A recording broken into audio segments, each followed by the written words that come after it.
one of these is the panel discussion. What we're going to do is I'm going to ask each of our panel members to just introduce themselves and say who they are, who they work for, what they do, and just give us a quick observation that's related to skills. Obviously, we're talking about skills and around digital future and that sort of thing. So that'll take a couple of minutes each for each panel member. So you all know me, Matthew Burrows, so I don't need to introduce myself. I'm going to start, and would you like to introduce yourself, Andrew? You want to use the microphone? Thank you. Andrew Johnson, CEO of ACS. We, professional body for IT in Australia, provide a lot of assessment services. That includes accrediting undergraduate degrees, ACS professional certifications. We're a registered training organisation delivering nationally recognised qualifications, and we've invested heavily in SFIA because we believe it empowers our members to develop a skills profile over time and to take charge of where they want to head career direction. If I was to say my observations on Australia at the moment, it's a really good place to be in terms of skills development, and I think the OECD got it right a couple of years ago where they said that skills were the currency for the 21st century. We would love nothing more than people to go through and get a degree and then come into the IT profession. The reality is our output of graduates is about 3,500 a year, and we've done some recent modelling that suggests we might need another 100,000 IT professionals in Australia in the next 5 years. So how do we bridge that gap? And from our perspective, it's all about short, sharp upskilling, and SFIA gives us a way to chart that progress. Excellent. Thank you very much, Andrew. Paul, do you want to go next? Thanks, Andrew. I'm Paul Matthews from the Institute of IT Professionals in New Zealand. So basically all of that, but for New Zealand. And I just thought, how many people here have come over the ditch? How many people from New Zealand here? I know Gareth was as well. So there's a few here, so I can't make it all up. So you guys can keep me honest. I thought I'd just take my 2 minutes to give a very quick rundown of the industry in New Zealand. I don't know a lot about the Australian industry. I know some of the stats and that sort of thing, but I do know quite a bit about the New Zealand one, and I thought our roles are probably reversed in that regard, except for those that put their hands up. The long and short of it is the industry in New Zealand's going absolutely gangbusters. It's the IT industry is growing at a phenomenal pace. The IT part of it is increasing about 14% year on year. Which is fairly substantial. It's now our third largest export sector. That's talking high tech, including high tech manufacturing, after dairy and tourism. So it's really a significantly growing, significantly buzzing place.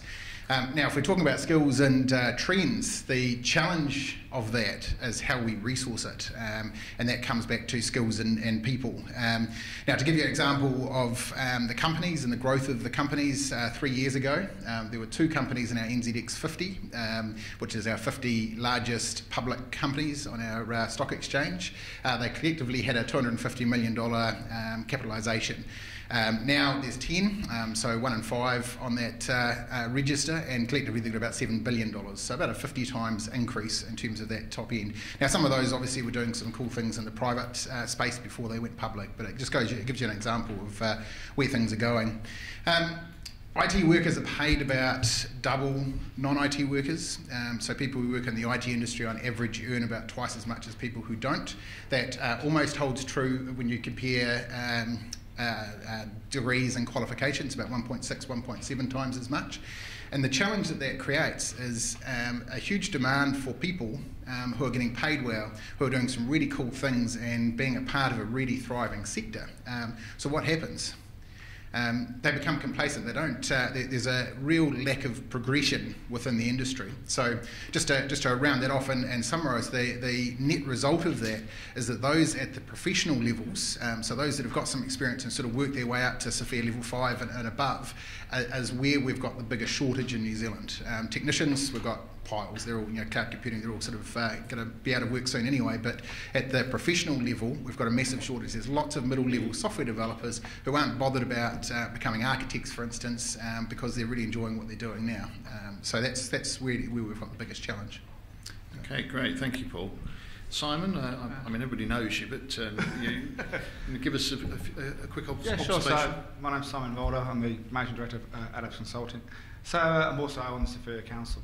So I think for us, a couple of observations that we've seen along our SFIA path. So one of them is now organisations are beginning to realise that skills in the workforce are a major competitive advantage in relation to how they take solutions to market, how they acquire and maintain the best workforce in the organisation. So they are absolutely realising that being able to manage those skills will actually improve them as an organisation. I also think as well, from a risk perspective, people are seeing operational risk and project risk being reduced by understanding better how those skills can be applied. But I think the third one, because there's always three, the third one is very much about, it is absolutely about the application of knowledge, not the acquisition of knowledge.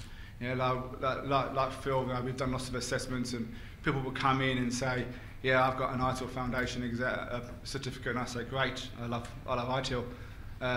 But then we say, where have you used it? And they say, well, I haven't used it yet, I only passed on Friday. So we then say, well, you've got skills in passing the exams. So it's not about just passing the exams. It's very much about the application of knowledge at a level, in a consistent way over a period of time. And that's probably the biggest learning that people are having in relation to how we use skills better and how we attribute skills to roles moving forward. Excellent. Okay. Yeah, and I see similar things. I mean, the difference between skills and competencies is often talked about, and people do have different definitions and what's in a word. The important thing is that we sort of agree what it means. And, if you've just been on a course, got a theoretical background, and you haven't applied it, that's a bit like me taking the flight manual for an A380 Airbus, and handing it to somebody who's never flown a plane and say, go fly the plane. I'm happy to sit in the back of the plane.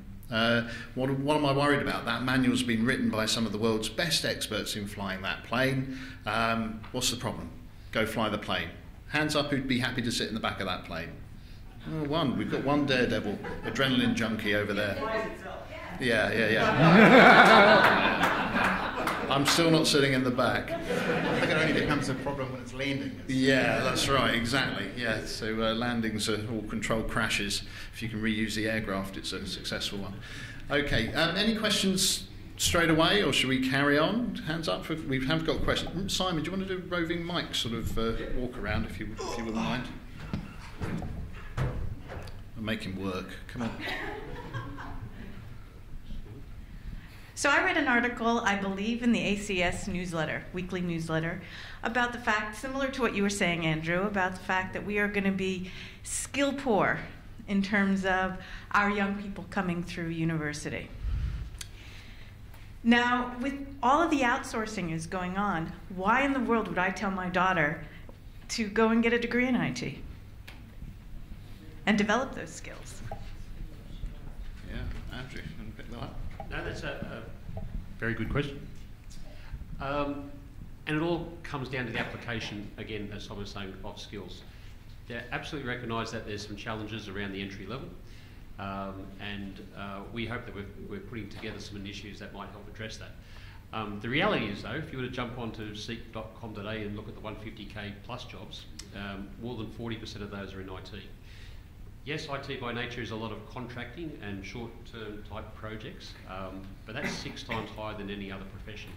So that creativity, the need to build new businesses, the ability to be competitive on an international scale, there's going to be a lot of opportunity there, particularly in the discretionary market. A lot of services industries in Australia, how will you add value to your customers? How will you create value? And so if you're a creative person and a problem solver, I would think that that's a very attractive industry to be in the future, and opportunities will be big. So, as I was saying, a lot of those skills that are coming into the market, our university students, graduates, are going to be programming positions, are going to be those initial positions because they can't develop the skills for the 150,000 plus, jobs, $150,000 plus jobs. And yes, no, I don't have a solution for that. What I would say, IT by nature, in terms of scalability, is centralised. So it's not an even playing field across the country in terms of the opportunities, and all those sorts of things need to be taken into consideration. Your view on mobility and where you want to live and work and all those things come into play.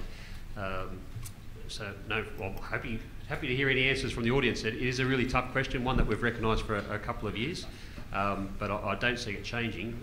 The reality is, though, if we don't invest in developing those skills, where will that leave us? We're a small economy. We're always going to import technology, be a net importer of technology, so we need to provide that value add higher up the food chain. And so absolutely critical, massive opportunities for those who can take that jump. Paul, do you want to come in on that? Yeah.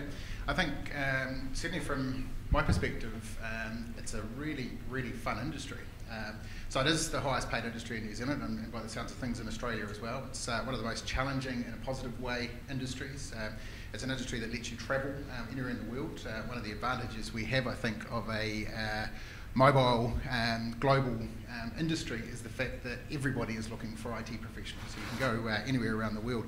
You're right that somebody sort of coming straight out of varsity or wherever is going to have to cut their teeth, just like any other industry. You know, an accountant doesn't come out and get to be a senior accountant after a while as well. So there is a process that they need to go through, but it's a great industry to be in. So when I left university, my first job out of university was in the graduate program as a software engineer with New Zealand Steel. I almost guarantee you that the skills that I was doing at New Zealand Steel don't, why would they pay that much money? They can just outsource it. So, I mean, where are these students going to go? It takes a couple of years to get to the higher end of the salary. It takes longer than that, obviously, to get to the really high end, but it does take a couple of years. Just like any industry, the biggest challenge, or one of the biggest challenges we're facing is getting that initial transition of graduates. So when they come out, how do we get them to a point where they are adding value to the company and they are sort of getting the sorts of salaries that we're talking about. So there is a transition issue that needs to be resolved. But the fact still remains that all of the stats right across the board show it's the most well-paid industry. It's a fun industry. As I say, you can travel. It's got all of the positives going for it, and it's one that I think you could tell your daughter that she would have a very prosperous career in and really enjoy it as well. What I've noticed over the last 20 years is the path has changed a lot. 20 years ago, somebody would start on the service desk, or we called it the help desk back then, didn't we? Yeah, they'd start on there, do first level, they'd get a bit more knowledge, they'd go through second level, third level, they'd become a service desk manager at some point. They'd go into some form of other IT management from that. That path's changed because a lot of it's been outsourced. But and I find a lot of service desk managers who might be managing third parties who've never ever logged an incident themselves, so they might not have come through that progression, and that needn't be a problem. Actually, sometimes you do find people that are in charge of a process that've never actually done that process for themselves. They just need to take a different path. They need to take the right knowledge and experience wherever they can get it. But those higher jobs do exist. It's just the path to get to them is different. They're coming in with much more varied backgrounds. I think as well, just on my spin it as well, I think there is an element as well, which is, SFIA, if we talk about SFIA, it's not SFIT, it's SFIA, okay? So it's about information and how information is used within the business. So whilst when people go and do a degree in IT or technology, they are learning so much more than just technology. They're learning about modelling, they're learning about business analysis, they could be learning about risk management. So those skills, whilst they're used in IT and hopefully used well, those basic skills can actually transport them to many different roles within an organisation. And some of the work that we've done in version 6 is to try and take out the IT out of SFIA. Because it's as a framework, it was quite constrictive, and I think part of what we need to do is rebrand IT. IT has a very bad brand. Okay, it's branded geeks and boring. And why would anyone want to go into IT? So we probably need to do a better job in repositioning what technology is and how it enables the business and how it enables change. And from that enablement, people will want to be part of the process. So we need to be able to articulate the value of what we do for information management, processes and modelling, to make it more attractive for people to come into it and not make it geekville. So it's not supposed to be about geeks. Okay, I think from more questions? A quick final comment on that. I can't talk about Australia, but in New Zealand we've done a really crap job of marketing IT, as you say. We have a program that we launched about 3 years ago that now goes into schools and takes IT professionals into schools to talk about their careers. And what we're finding, it's a pretty simple program. It's over 4 weeks, an hour or half an hour a time rather, over 4 weeks. And what we're finding is the number of people that are participating in those schools that are going on to IT tertiary education is somewhere between 2 and 3 times as many as those that are from schools that aren't getting that. So just a simple job of going into schools and talking about what IT professionals do, that it's not just some sort of dark room in the basement or an attic of a building, that it's really broad with lots of business-oriented skills associated. It's not all just technical, makes a big difference. So. Next question. Hi, Gasper Gray from Statistics New Zealand, and I've got an observation I want to share, and I'd like to hear some feedback from the panel members in the different countries in which you work. And it feeds a little bit on to the question that the lady asked as well. Over the last 27 to 30 years that I've been in IT, I've done a lot of interviews for people wanting to come into IT. I've observed a lot of graduates coming in with great degrees, but no aptitude for IT. They've gained great knowledge, but they don't know how to use it. And they start on good salaries. But I've also observed people who are not academically inclined at all, but have great aptitude, great ability, and are quick learners.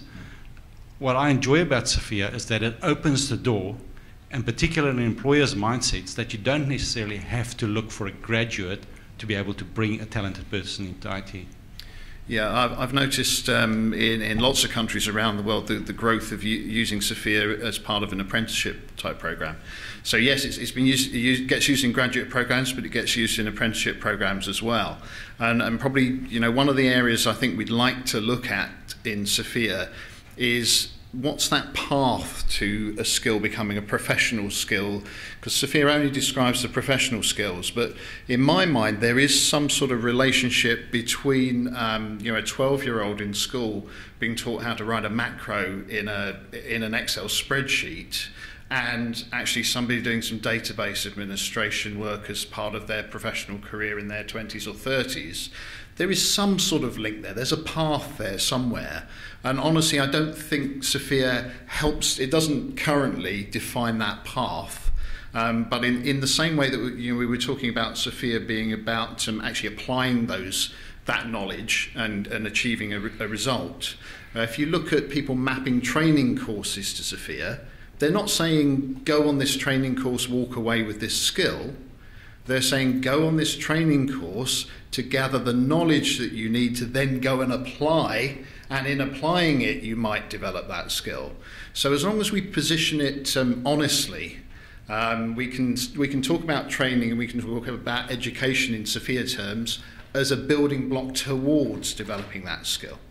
As long as people don't get they're not misunderstanding it and thinking go on a course, get the skill. I think that's an important distinction. Any other comments on what's just said there? Just a quick one. I'd completely agree with you. I think if you were going to be blunt about it, if you're talking about tertiary education, you'd say garbage in, garbage out. If somebody doesn't have the aptitude when they start a tertiary qualification, they're not going to get it through getting a degree. So that's one of the reasons they actually need to look before that and look at school and make sure that the people that do have the aptitude and do have the right sort of stuff up here are the ones that are going through and taking a tertiary pathway. Now, in New Zealand, 80% of new entrants into the industry do have a tertiary qualification. Only about 58% of those in the industry have them, but 80% of new entrants in. So it is a big pipeline into the industry, and I think that's where that problem needs to be addressed. I think to your point, Casper, I think that's a great selling point because we've talked a lot about management of organisational change and trying people to get on the bus in relation to what SFIA is. Now, we actually don't care where they got their skills from or their knowledge from. Now, it could have been from the School of Hard Knocks or the University of the Bleeding Obvious. It's more about how they've applied that knowledge. And that's a great leveller.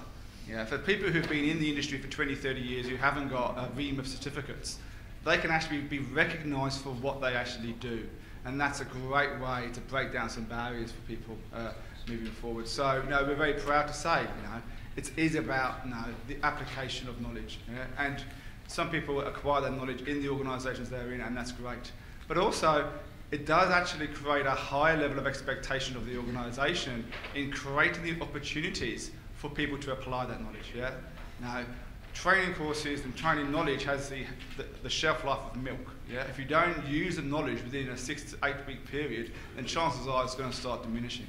Yeah. So rather than put people on training courses and then 2 years later get them to do something, find them the opportunity to apply the knowledge first, and then go and give them the knowledge. Because that will do two things. First of all, they'll be able to apply that knowledge effectively as soon as they've got it. The second thing is they're going to pay attention, because they're going to know they're going to be using that knowledge within a very short period of time. So we have an obligation, if you will, to use training dollars better and apply training more efficiently, so we can actually develop those skills. But have to give them the opportunity to develop those skills by, mentoring and project work and so on. So I'm going to take the question at the back, if I may. So Andrew, I'm going to maybe come to you first on this one, if I may. So in the back. Yep, thanks. And that was a very good lead into this question, Simon. We've talked about 3,500 graduates a year. We need 100,000 within a short, 5 years, I think, Andrew? Yet there's a huge untapped resource out there. And I'm talking about people in their late 30s, 40s, 50s, and gee, heaven forbid, even 60s. And they're out of a job, or they find it very difficult to move on. Now, it suggests to me that our education system is letting us down. Certainly people at that age that don't want to go back to university to do yet another computer science degree, one which they had from 25 years ago. We've already agreed, I think today in an earlier talk, that getting certification, vendor certification, that's not the way to go either. So I'm very hopeful and very supportive of SFIA, because I think it provides a really, really good framework to identify the skills that people currently have and the ones that they need to get. And then we need an education or training environment which will give them those skills. Andrew, do you want to? Yes, thank you. I think I can bring both of those together, just making some more comments on aptitude. So in Australia, 43% of our IT labour market do not hold a formal IT qualification. So take the entry level out, but once you've started your employment career and you've moved into a job, opportunities open up, and particularly in IT. And similarly, another 40 odd who have IT qualifications aren't working in the industry, so how to bring those together. There's been a lot of work done on portability and mobility of skills. Engineering is the obvious one, and with Australia's manufacturing industry changing, are there ways to bring other people into IT? There's plenty of people who can be part of that solution in terms of the upskill, but there's some fundamentals and basic knowledge that obviously transfers to other areas. But I certainly agree with Ian, there's a whole bunch of human capital out there that we're not taking advantage of, and that we need to start treating Australia as a business itself. So where are our skills needs, what are our education needs, and how can we bring those two together to make sure that we've got a vibrant IT industry?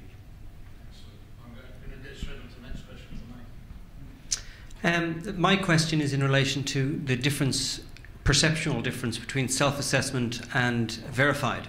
So if you present your skills in the SFIA framework to a recruiter, and you say that here's my self-assessed skills, or here's my skills, then you get put forward as having level 7 skills, whereas somebody else who's verified gets put forward as having level or whatever percentage less, because invariably self-assessment gives you a higher mark than not. How do we make sure that the verified people don't actually lose opportunity because of a perceptual misunderstanding?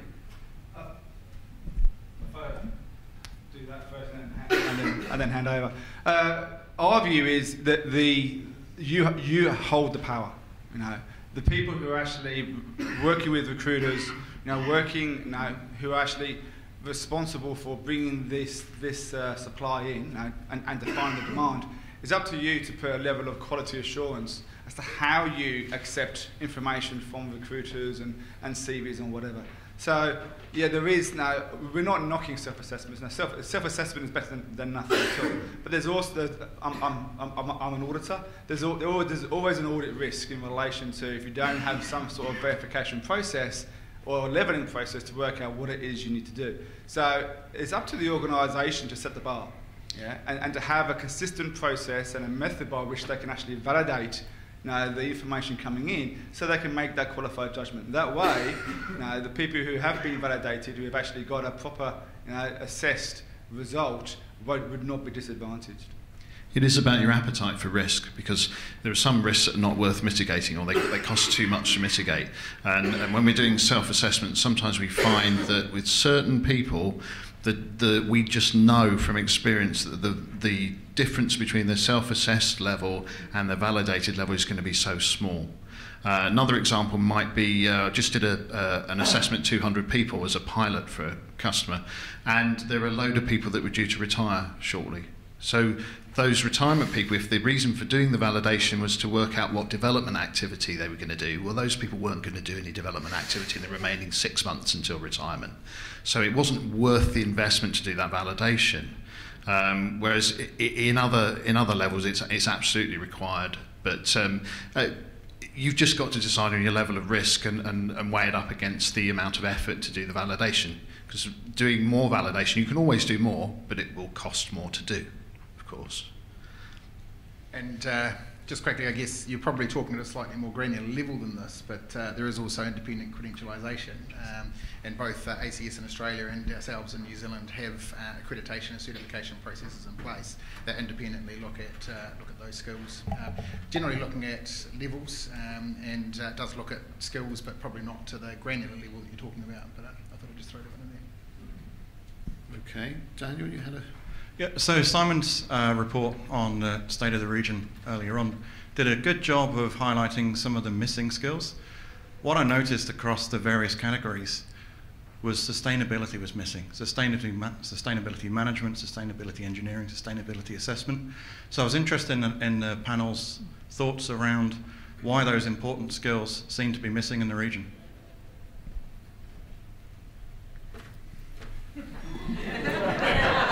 I didn't see Simon's presentation, so we'll start there. You should have been here, you see.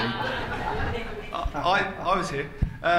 Yeah, I think part of it is we're still paying lip service to what is sustainability. I think we've got there is a potential to become fat and lazy around things like on demand. And cloud computing and platform as a service, so we can get more whenever we want it. So why do we need to care about sustainability?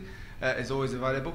So I think it is less of importance for organisations than it should be. And I think the challenge is as a nation, as a region, tackle things like climate change and how we do more with less, and how we actually integrate sustainability into strategy itself. There has to be a level of governance put on organisations so they do address this issue. And I think a lot of it is related to governance, and has to be set at the top and so on. So it's disappointing. I was really surprised, but it's I think we need to do more with that area. You're not alone as a region. I was in Saudi doing a load of validation interviews about 6 weeks ago. And nobody had picked up on the sustainability skills in their self-assessments. When we went through them in the validation, they were saying, well, we're not really that bothered about it.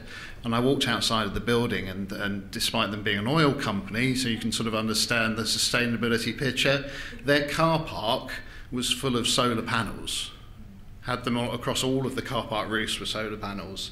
And then in a conversation the following day with the senior manager, he was telling me about all this innovation that they're doing around cooling of data centres in a different way, and energy, the programs they've run to cut down the energy costs. And I'm thinking, well, none of your guys working for you think they do anything around sustainability, but you're just explaining how much money you've spent on it. It was really strange. I can't explain it, but... I'd like to offer up, so I've seen some really fantastic sustainability projects, but publicly funded, and if you tried to create that from scratch commercially, the market couldn't absorb it.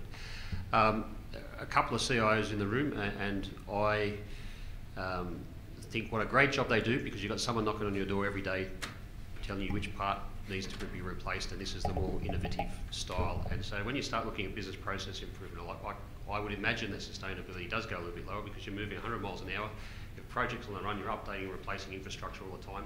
And again, being a small economy, we'll buy in the base platforms globally, and then how do you create value? And if your core business isn't technology, you're going to buy it in at the best price, delivering the most. So I could sense why sustainability wouldn't be high. That's the point. Yeah. Okay.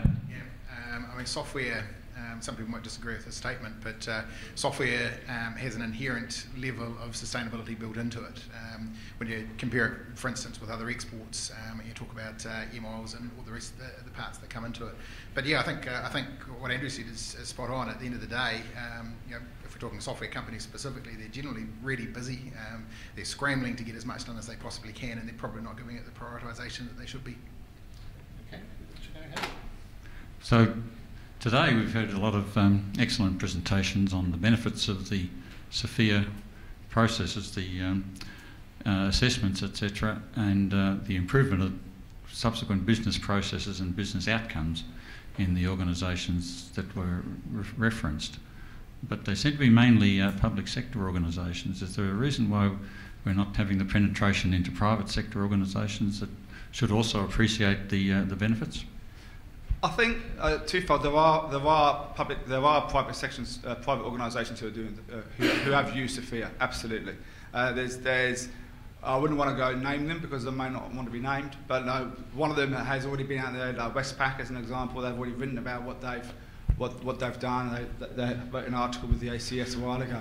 So there are a number of corporate organisations who are using SFIA, but to be honest, this is very similar to what happened with ITIL and some of the other frameworks. The public service have a greater appetite to embrace these frameworks, to be more effective in what they do.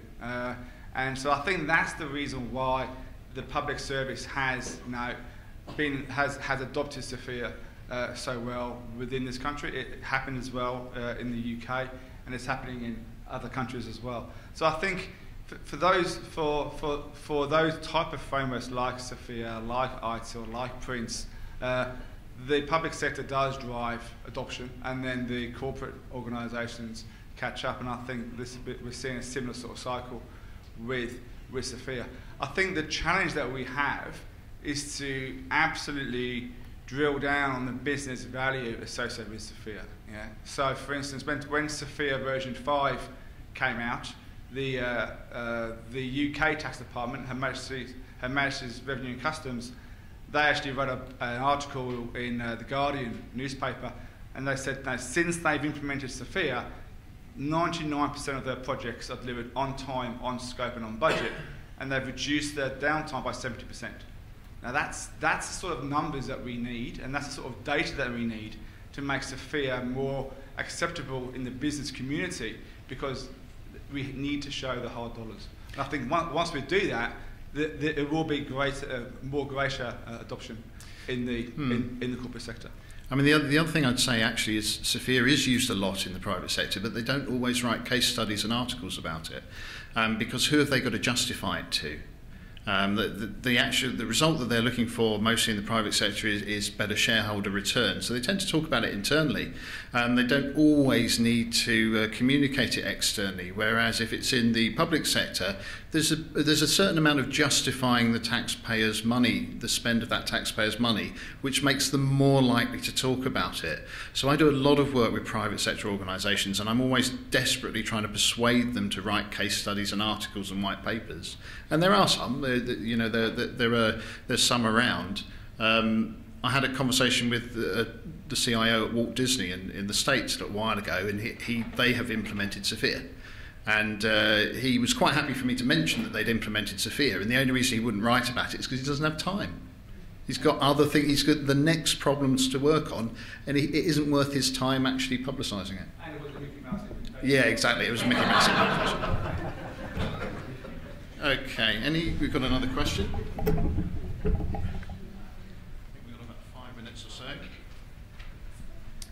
Hi, I was interested in Paul's mention about New Zealand industry approaching high schools and people going in and talking about IT jobs. I'm just wondering whether New Zealand industry, IT industry, also does that with the university students, and if not, why not? But if so, is the New Zealand industry, IT industry, able to influence what is being taught at universities? Is that being looked at so that IT degree graduates can see their degree translating into real jobs?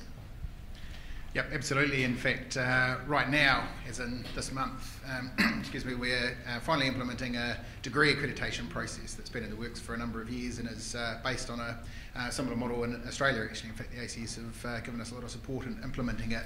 And a big part of that is to recognise the degree qualifications, or the particular programs anyway, that lead on to industry and lead on to industry, prepare students for industry well. Not all of them do, and you know, across even a small country like ours, you know, there's a lot of variability between programs, but it also gives us the ability to influence things like professional practice and ethics and you know, frameworks and the other parts that kind of need to be in there, but sometimes, and especially in the computer science part where they're thinking algorithms and maths and those sort of things, they're missing.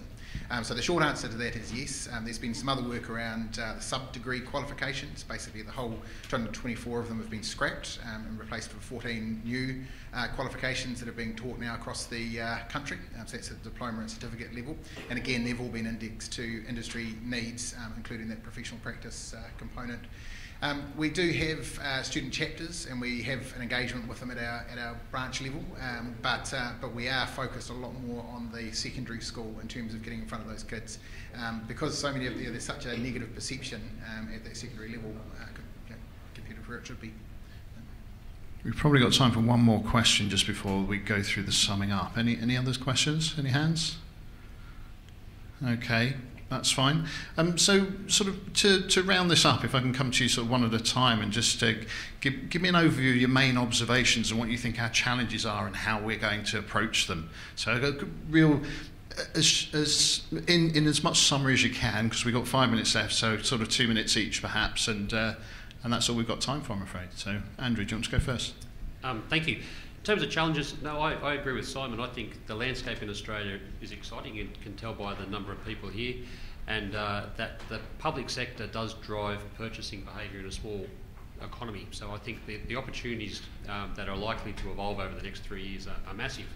And the strength of a framework is the more people using it, the more commonality, the ability to segment will become more apparent. So I don't see any vast challenges, but it is about getting a coalition of the willing and seeing where the benefits are, working together, and I think that we've got enough here in Australia to make that happen. I'll finish where I started. I think the challenge certainly in New Zealand is progression, and we can't have progression until we are more accurately determining the skills and competencies of staff we have, where we want them to progress to, and bridging that gap. And that's really where we as an organisation are excited about SFIA. That's where we think that it's going to add the most value to our economy and to our IT companies. And I don't know who was here for the presentation earlier on from Gareth, but the types of projects that he's working on, and there's a few others happening around the place as well, are what's going to solve that problem, and SFIA is the absolute foundation for that. Okay, thanks. So I think for us the biggest challenge is twofold. One is now we need to get SFIA into HR, into recruitment, into the business landscape. That's where the greatest value of the framework will be. So embedding it into the organisation and driving the value throughout the organisation is the most important thing there. But also for the individuals, we need to standardise on assessments. We need to recognise SFIA skills. We need to use the foundation element of SFIA to help organisations share resources, share roles, share knowledge, and build competencies and capabilities around mentoring and development. So it should become the standard framework for skills across the industry. And I think it has the opportunity to go do that, but it will take people in this room to make that work. Okay, and I'm going to one last quick fire. If you can predict, look ahead to the next version of SFIA, name me one skill that you expect to be in the next version of SFIA that isn't in there at the moment.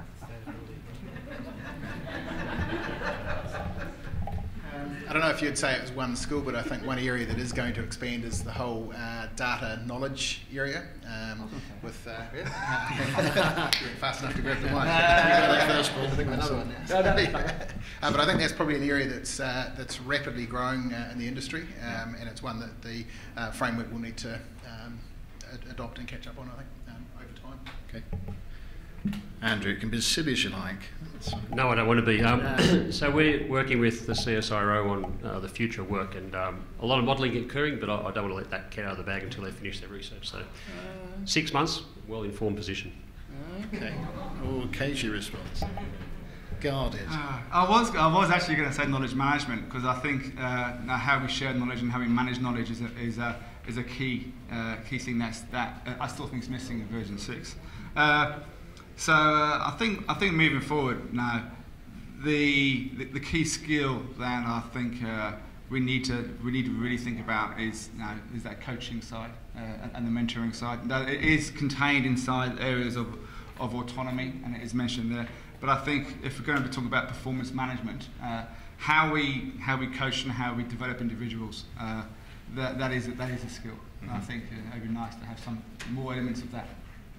Okay. So the bonus one. Yeah, go on. I'll just say I think, and I haven't looked at SFIA 6 in great deal of detail, so this may have been covered. But I think. But I think SFIA 6. Six. SFIA 6. But I think one part that was possibly missing in SFIA 5. Was agile, and agile not in terms of software development, but the process of agile, which is a different skill from developing software. So that's one thing that I think possibly may need to be looked at as well. Okay, so that's the end of the panel discussion. So I'd like if you could join me in thanking the panel for their contribution.